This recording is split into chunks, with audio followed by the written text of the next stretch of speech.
Sur la lancée de l'exposé, l'excellent exposé de Pierre Jacquemont, je voudrais commencer par préciser que le Congo-Kinshasa n'est pas exclusivement un pays des Grands Lacs.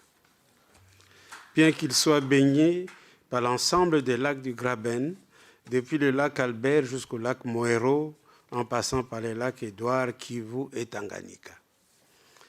Ce qui n'est pas le cas d'aucun autre pays de la région. Les Congolais préfèrent se réclamer de l'Afrique centrale, concept géographique plus englobant, puisque en plus des grands lacs, le pays est entouré de bien d'autres voisins. Pourtant, on pourra objecter que c'est le Zaïre de Mobutu qui avait en son temps été l'initiateur de la création en 1976 de la Communauté économique des pays des Grands Lacs, CEPGL, pour prôner l'intégration économique de l'ancienne Afrique belge. Mais cette initiative n'avait été prise qu'après la tentative avortée de créer une union des États d'Afrique centrale en 1968, une union qui avait l'ambition d'opérer le regroupement de l'ancienne AEF, Afrique équatoriale française, avec l'ancien Congo belge, Rwanda-Burundi.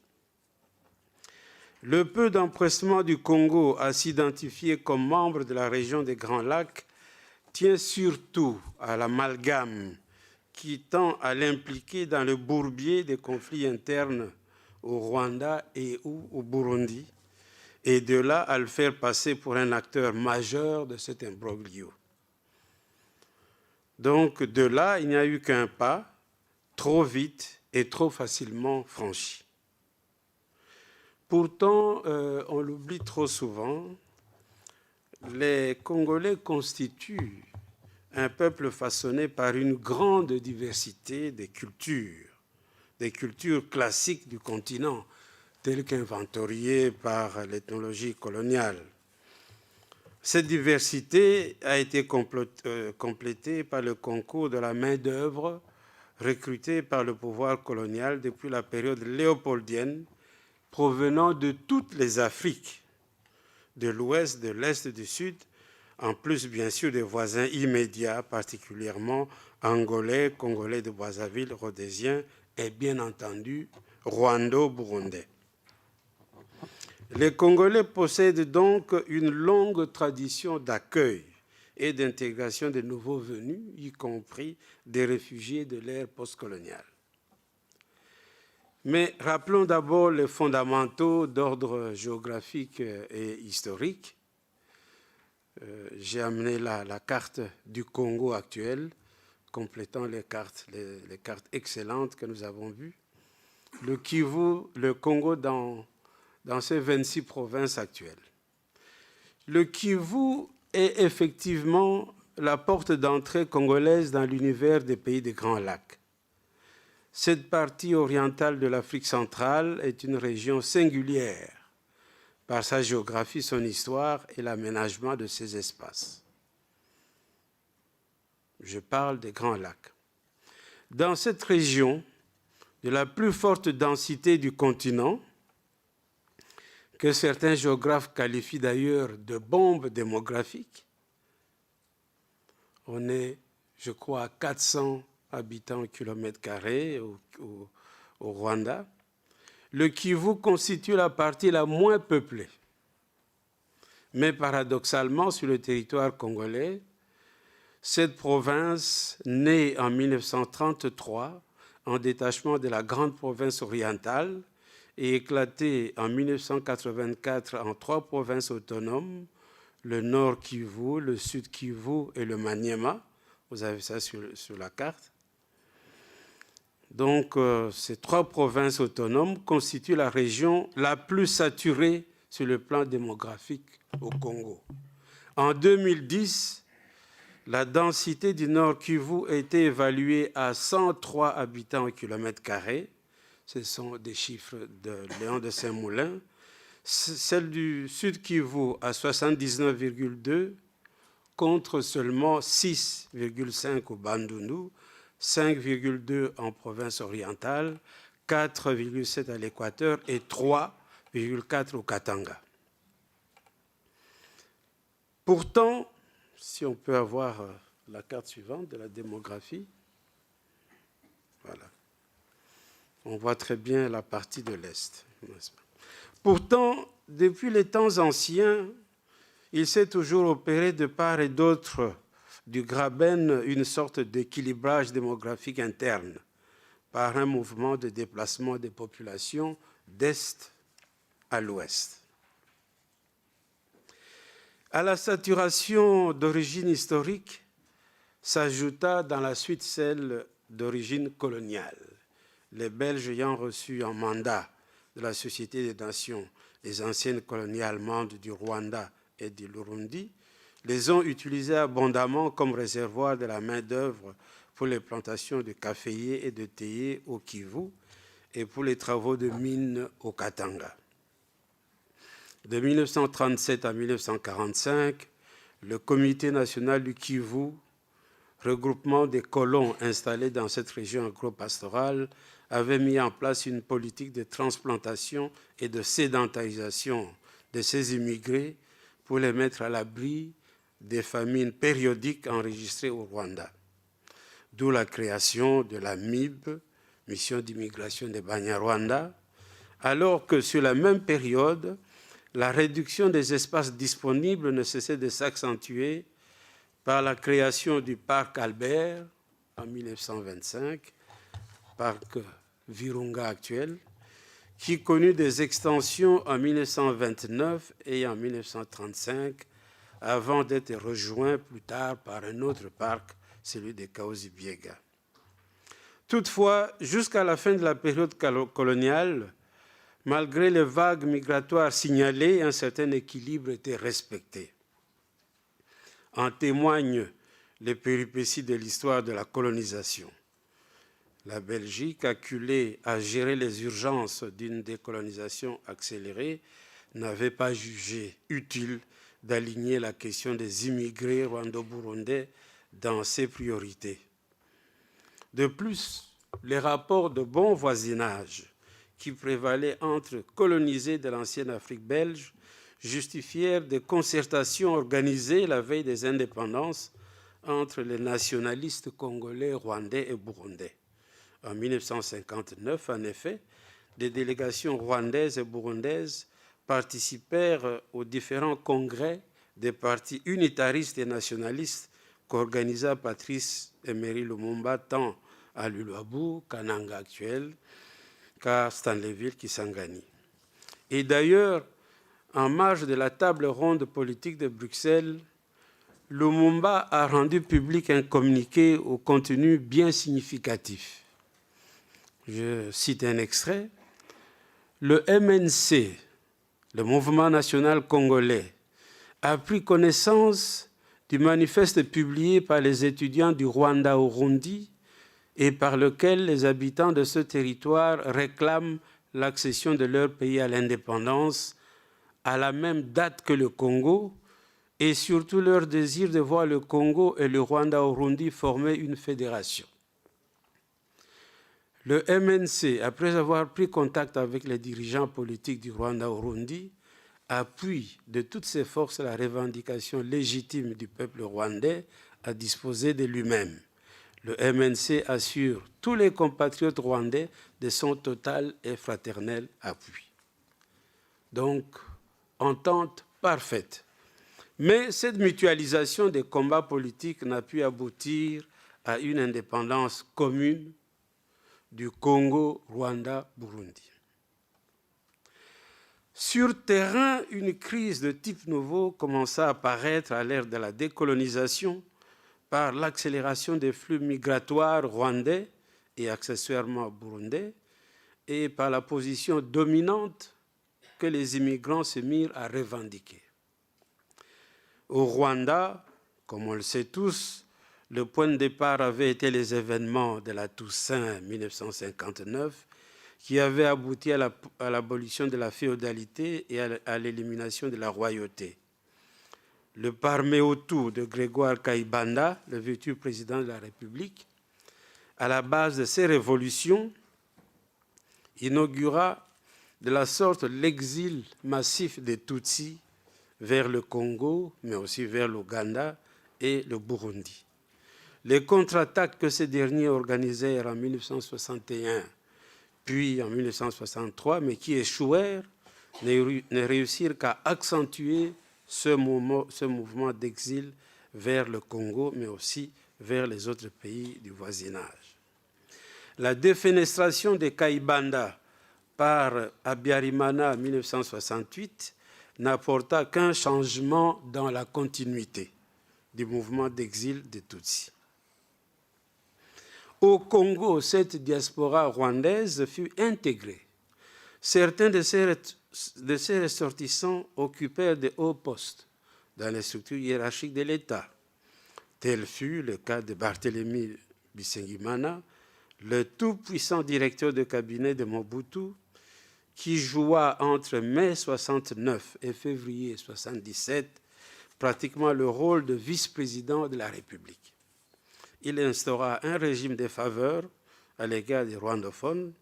Non seulement il fit passer une loi accordant la nationalité zaïroise à tous les ressortissants rwandais qui habitaient le Congo depuis le 30 juin 60, mais il désigna plusieurs d'entre eux à la tête des entreprises d'État dans le cadre de la politique de zaïrianisation. Du coup, au nord Kivu, les territoires de Massissi et de Rutshuru changèrent de propriétaires, puisque les immigrés y étaient plus nombreux que les autochtones. Au sud Kivu, cette région congolaise accueillit une forte diaspora hutu provenant du Burundi, chassée par le régime du colonel Michombero, spécialement à la suite de la tentative du coup d'État avorté des Hutus de 1969, qui aboutit à des exécutions massives de cette catégorie de la population. Leur contre-attaque de 1972 pour venger les victimes de 69 par l'élimination sauvage des élites Tutsis tourna évidemment à de véritables carnages. À leur tour, ces Hutus réussirent à faire déclencher contre eux de véritables massacres. Ces exterminations réciproques de 69 et 72, inscrites dans la mémoire collective burundaise, firent de milliers de victimes et furent suivies naturellement de l'essaimage des réfugiés dans les pays limitrophes, notamment au Zaïre de Mobutu. L'histoire de la région connut un véritable tournant au début des années 90. À la fin de la guerre froide, un réajustement des politiques mondiales devint indispensable. De simples régions touristiques et agropastorales, le Kivu, n'est-ce pas, devint une région minière et d'intérêt stratégique. Et cette histoire connut une accélération brusque et brutale en avril 1994, à la suite du bombardement le 6 avril de l'avion du président du Rwanda, provoquant la mort des deux présidents du Rwanda et du Burundi, comme nous le savons. Le génocide qui fut déclenché engendra une guerre ouverte et la victoire du pouvoir FPR au mois de juillet par la prise de la capitale, Kigali, mais surtout celle pour nous de la ville frontalière de Gisenyi. Ce changement créa au Congo-Zaïre deux situations inattendues. La première, nombre de rwandophones congolais qui ne juraient pourtant que par leur congolité émigrèrent au Rwanda, occupant de hautes responsabilités dans les structures du pays. Cette situation finit par convaincre les Congolais sur la quasi-impossibilité d'intégration réelle des rwandophones au Congo, par leur sens de solidarité toujours agissante avec les autres rwandophones du Rwanda. Ensuite, ces réfugiés des années 60 furent remplacés par les réfugiés des années 90, dans des conditions que l'on connaît. Leur poursuite sur le territoire congolais pour être définitivement anéantie se réalisa sous le parapluie de la guerre de libération de Laurent Désiré Kabila. La guerre rwando-rwandaise s'est donc poursuivie dans les camps des réfugiés avant de s'étendre dans les forêts congolaises jusqu'à atteindre, il faut le dire, le Congo-Brazzaville. Après la brouille de la coalition victorieuse rwando-ougandaise avec leur partenaire congolais, Laurent-Désiré Kabila, devenu chef de l'État le 17 mai 1997, cette coalition attaqua les forces congolaises et initia des rébellions internes. Ce nouveau cycle de guerre et son cortège de rébellions provoqua donc une sorte de guerre généralisée, ce qu'on a appelé la guerre mondiale africaine, par l'intervention du Zimbabwe, de la Namibie, du Tchad et de l'Angola aux côtés des forces congolaises. Il s'agit ici, n'est-ce pas, d'une guerre qui a provoqué énormément de crimes, n'est-ce pas? Plusieurs massacres ont été opérés, notamment le massacre des militaires congolais désarmés à Kavumu, à Bukavu, l'organisation d'une opération aéroportée pour prendre à revers Kinshasa à partir du Bas-Congo, en procédant à la coupure d'électricité d'Inga alimentant la ville de Kinshasa et les usines du Bas-Congo, sans parler des catastrophes environnementales, sanitaires, comme la destruction de la faune du parc de Virunga, la multiplication des viols crapuleux et l'utilisation des corps féminins comme terrain de guerre. En plus, bien sûr, de l'inféodation de la gouvernance du Congo à les oligarchies rwandaises. Cette sorte de guerre de 30 ans qui déchire l'Est du Congo depuis un peu plus de 2 décennies sert en réalité d'alibi au pillage, comme ça a été démontré, au pillage des ressources naturelles du sol et du sous-sol, une partie du revenu de ce pillage servant à financer la guerre, si indispensable pour assurer le maintien de ces activités mafieuses. Ce cercle vicieux repose sur la tradition de faire du Congo, à cause de sa massivité, le bouc émissaire de tous les fléaux qui déchirent cette région. À titre d'illustration, évoquons ici 4 principales contre-vérités, n'est-ce pas, qui pèsent sur le Congo et ses habitants. Première contre-vérité, les Congolais seraient complices du génocide Hutu. Et plutôt, les Congolais seraient complices des génocidaires Hutus. Cette fausse affirmation a pour origine l'accueil de milliers de réfugiés de 1994, parmi lesquels, précise-t-on, il y avait aussi des miliciens interamouais, des troupes en débandade des FAR, Forces armées rwandaises, de Juvenal Habyarimana. Pourtant, l'épisode historique de la gestion de ces camps de réfugiés est connu. On sait que le gouvernement congolais de l'époque, présidé par le Premier ministre Kengo Wadondo, avait décidé du rapatriement immédiat de tous les réfugiés.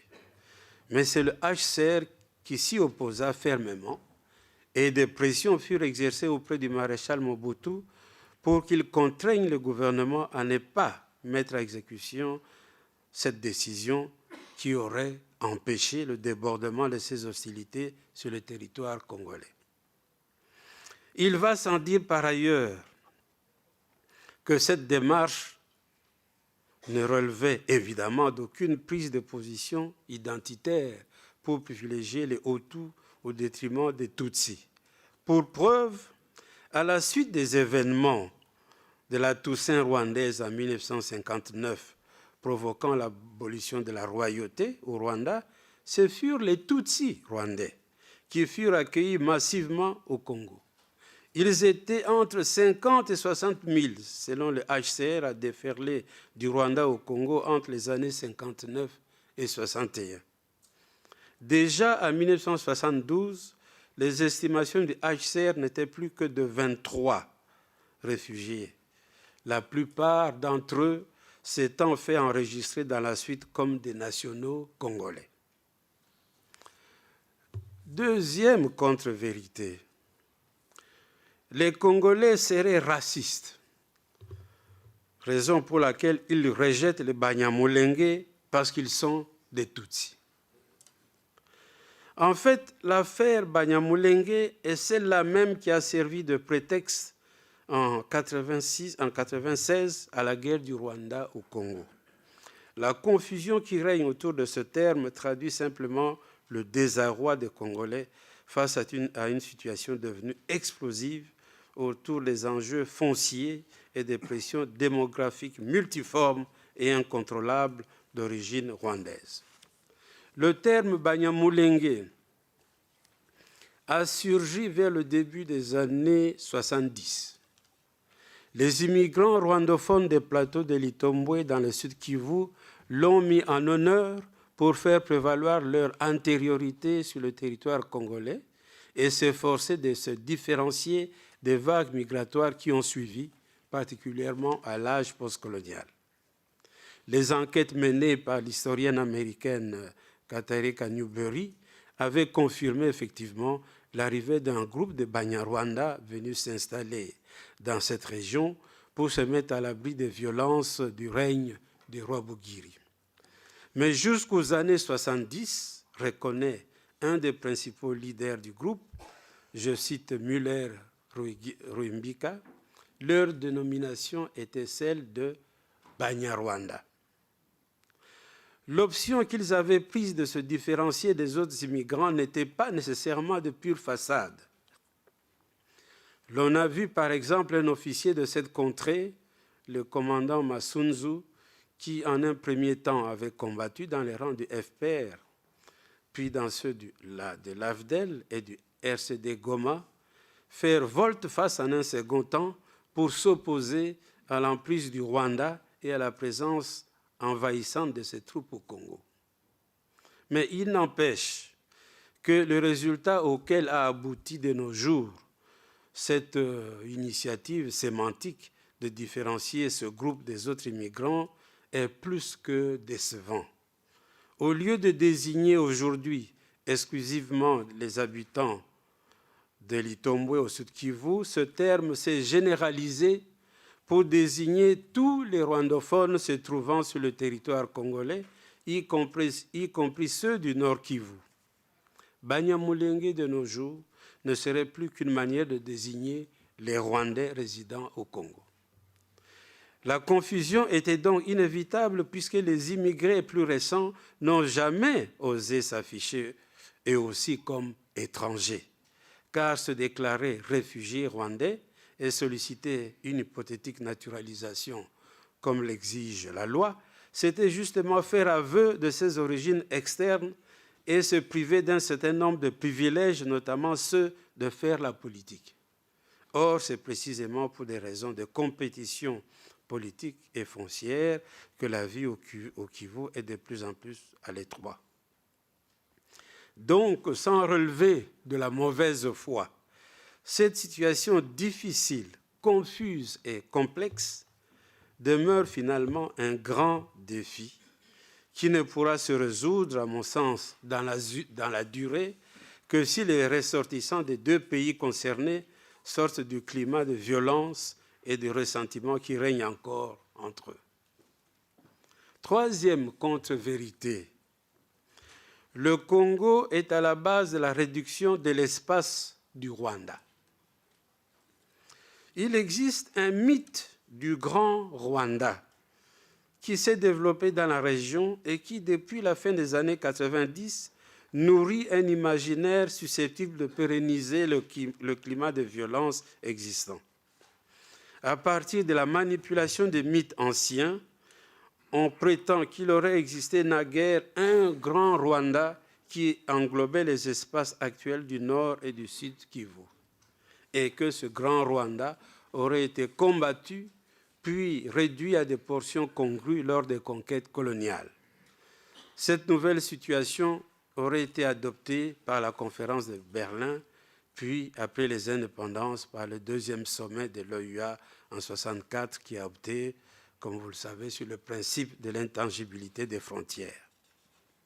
On comprend alors que cette soi-disant reconstitution du passé puisse alimenter des velléités hégémoniques du présent en vue de l'accaparement éventuel d'une partie des terres congolaises.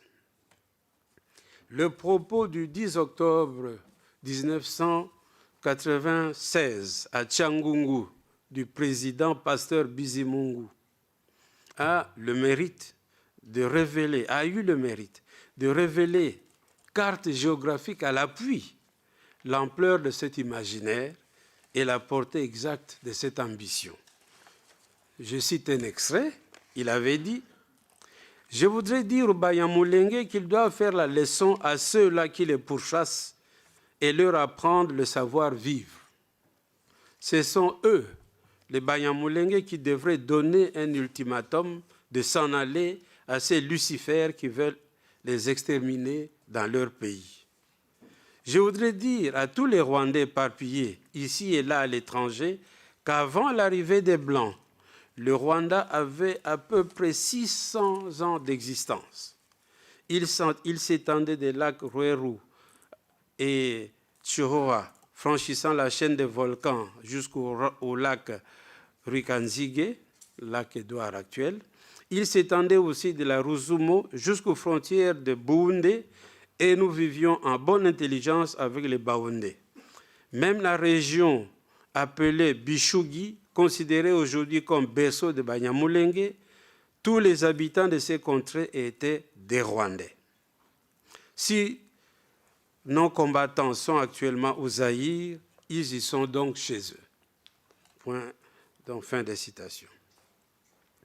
Même si ce discours ne s'énonce plus aussi ouvertement, il convient de fixer les idées sur les questions soulevées. Sur l'étendue du royaume ancien, des historiens de métier s'accordent à affirmer exactement le contraire. À l'arrivée des premiers Blancs, ce royaume du Rwanda n'avait pas encore atteint les dimensions qui étaient les siennes à l'ère coloniale. Au XIXe siècle, il n'occupait que sa région centrale, mais était en voie de conquérir la partie septentrionale du pays qui était encore gouvernée par des roitelets Hutus indépendants de la cour du Mwami. De plus, ce royaume du Rwanda serait de création bien plus récente qu'on ne l'a pensé. Sa fondation, d'après Vansina, ne daterait que du milieu ou de la fin du XVIIe siècle. De même, en ce qui concerne la frontière rwando-congolaise, si on peut passer la carte suivante, la situation ne souffre d'aucune ambiguïté. S'il faut revenir à la première carte de la région du 1er août 1885, c'est le Congo qui a des terres à récupérer au Rwanda et non le contraire. Car sur cette carte initiale, si vous pouvez bien regarder ce coin-là, sur cette carte initiale, la partie occidentale du Rwanda était congolaise.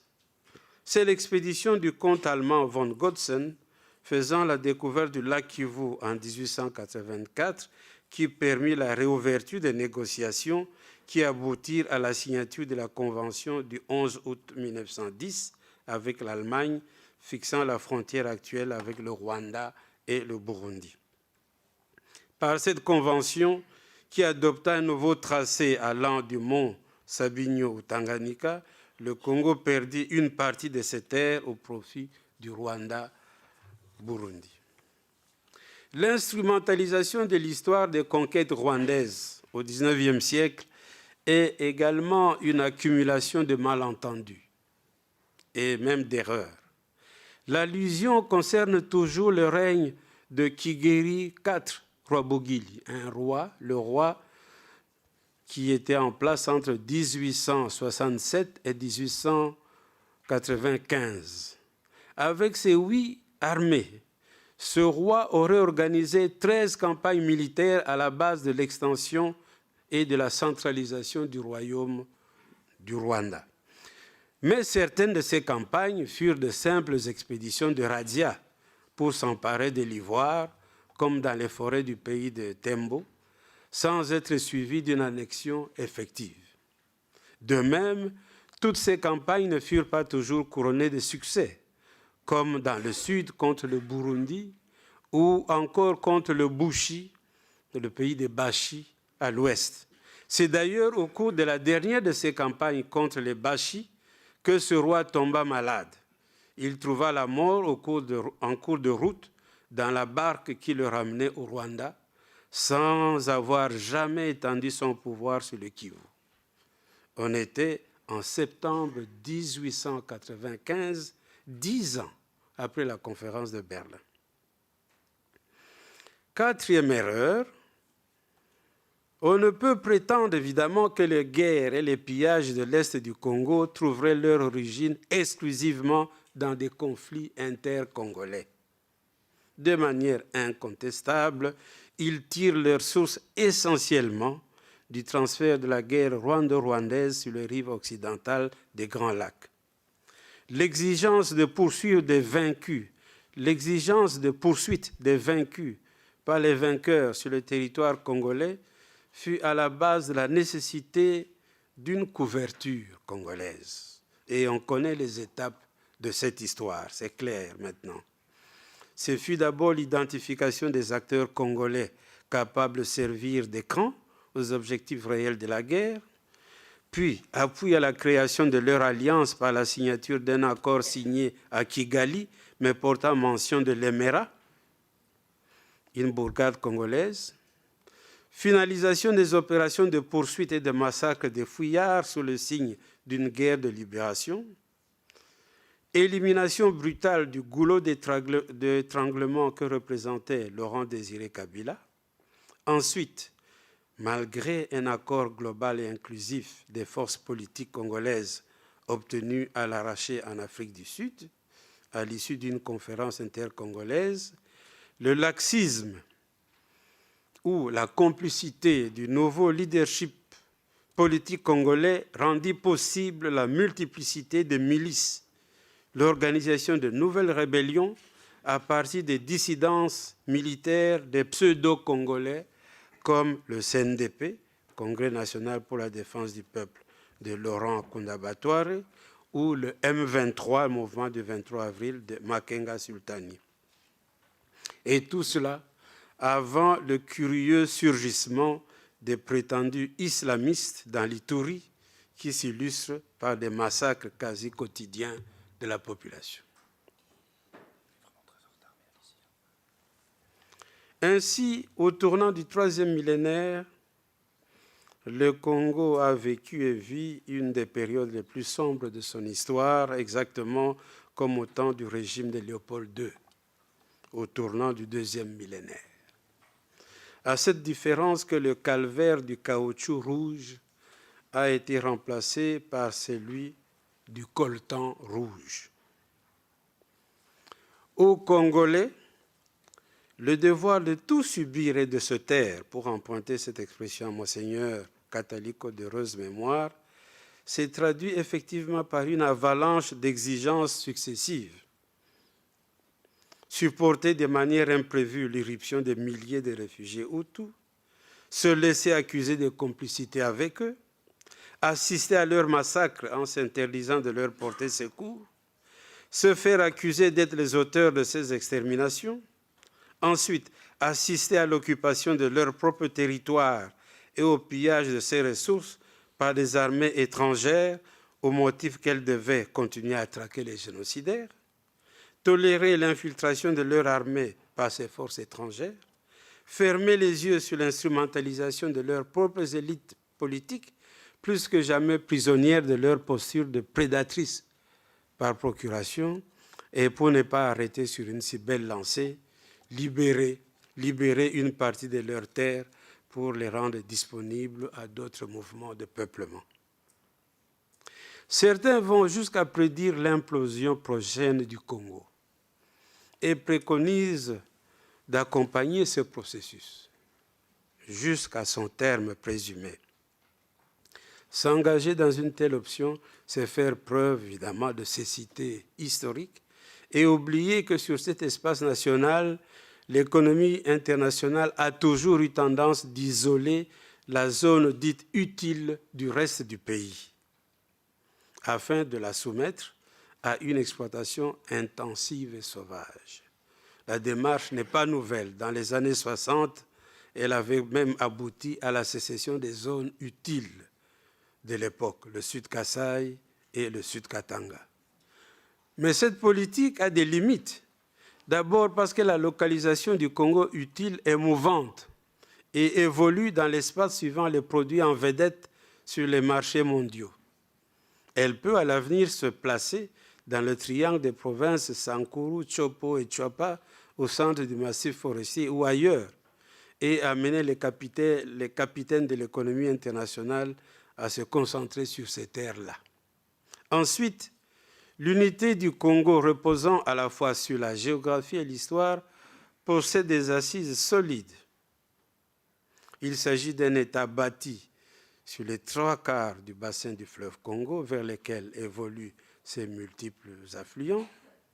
Et pendant ces 135 ans d'existence de l'État léopoldien à nos jours, ce Congo, Zaïre, puis Congo à nouveau, n'a été géré que comme État unitaire. Si donc, comme tout autre pays, il n'est pas à l'abri des forces centrifuges, il n'est pas facile non plus de le déstructurer. Que conclure? Bien, il est temps de mettre un terme au calvaire du pays bouc émissaire de la région des Grands Lacs. Et pour ce faire, 2 éléments doivent être retenus ici. Le premier, c'est d'opérer en urgence un réajustement de regard sur le dossier des violences des Grands Lacs, en contestant l'impérialisme des discours et analyses considérés jusqu'ici comme d'une pertinence indiscutable. Le Congo n'est pas la périphérie du Rwanda. De même, la condamnation des méfaits des incursions rwando-ougandaises au Congo ne constitue en rien une négation du génocide des Tutsis au Rwanda. Il s'agit de 2 histoires différentes, mais successives, l'une étant une excroissance de l'autre. Des victimes de ces tragédies se comptent dans tous les pays et elles ont droit à la même justice réparatrice. Et pour sortir des pièges d'une vaine opposition de surcroît stérile entre 2 histoires douloureuses et macabres, celle du Rwanda et celle de la RDC, un grand et fructueux débat s'impose, confrontant tous les regards et apportant tous les éclairages utiles. Un débat auquel devraient prendre part, me semble-t-il, non seulement les politiques et les experts, mais aussi les authentiques représentants des populations concernées. Le second élément est corollaire au premier. Pour couper court à la rwandophobie ambiante et revenir aux meilleures relations qui existaient entre pays riverains des Grands Lacs, il est essentiel que les maîtres du Rwanda et de l'Ouganda reconnaissent leurs torts, les torts qu'ils ont commis avec leurs armées au Congo, notamment pour les catastrophes humanitaires, sanitaires et écologiques qu'ils ont provoquées et le pillage des ressources naturelles du sol et du sous-sol qu'ils ont réalisé. Ces dégâts appellent réparation. Des tribunaux internationaux comme la Cour internationale de justice devraient s'en saisir. Une évaluation sommaire des méfaits commis uniquement par l'Ouganda, en comptabilisant les dommages à la faune, à la flore, aux personnes, aux services publics, en plus de ceux d'ordre macroéconomique, ainsi que les pillages et l'exploitation illégale des minerais, a abouti à une facture de plus de 16 milliards de dollars. Qu'en sera-t-il du Rwanda, dont l'occupation a été plus longue sur les espaces plus larges, avec des méfaits plus importants? Faire l'impasse sur ces crimes odieux, tout à l'heure, Mukwege parlait de 617, et s'engager de manière précipitée dans un prétendu processus d'intégration régionale de surcroît décrété d'en haut ne serait qu'une manière d'accumuler des frustrations des populations, au profit des agendas cachés qui ne viseraient nullement leurs intérêts. La justice est donc non seulement indispensable, mais elle est aussi incontournable pour ouvrir la voie à une véritable paix dans la région. C'est dans un tel contexte que pourrait être inventé dans la région des Grands Lacs un nouveau vécu régional sans mettre pour autant en cause les frontières qui existent. Je vous remercie.